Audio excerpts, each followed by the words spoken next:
Over the land there swept a virus to blind the eye of Osiris and feed the rats that scampered through the dampered spirit of the city dregs. Corporations cling to mammon, thinking that they'll feast in famine, but none are safe from plagues. It's hard to rid the nagging cough that's violently wroth upon the lungs, or the fever boiling the brains. We were once afraid of fleas, but excess is the real disease that's draining our fiscal veins. A shadow in the night, bringer of the scourging blight, performs dutifully his task.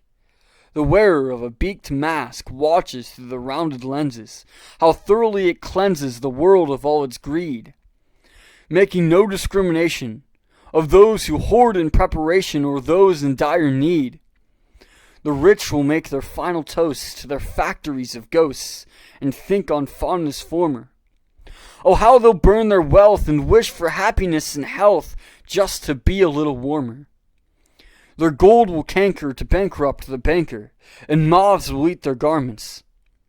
They laughed at us living in the slums, and fed to us table scraps and crumbs, comparing us to vermin.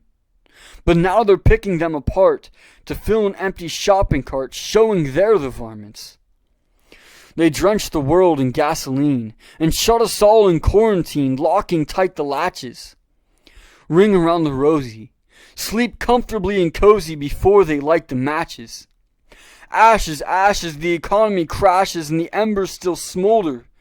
We're running out of tags for the myriad of body bags while the nation's growing colder. Cities transform from a bustling swarm into a backwater town. We are in this united, that song I've recited, but let us pray that we don't all fall down. The media speaks white noise and a black lie to preoccupy our reason and keep us well sedated. Medics work around the clock to heal a world in shock whose efforts suffer unappreciated. But they say that justice is blind and the reason is refined. The scales don't tip for a power trip that grease her palms with gold. And in her hand she's seen to hold a sword of perfect judgment, equally divided. Is it strange to see in this pandemic justice so untarnished, without a flaw but perfect law so repugnantly unvarnished? The world working in synchronization and cooperative communication and equally unbordered, from the executive and nurse to the driver of a hearse who view this as a curse. The beaked mask reminds and teaches, with his syringe and jar of leeches, the pestilent prescription is what the doctor ordered.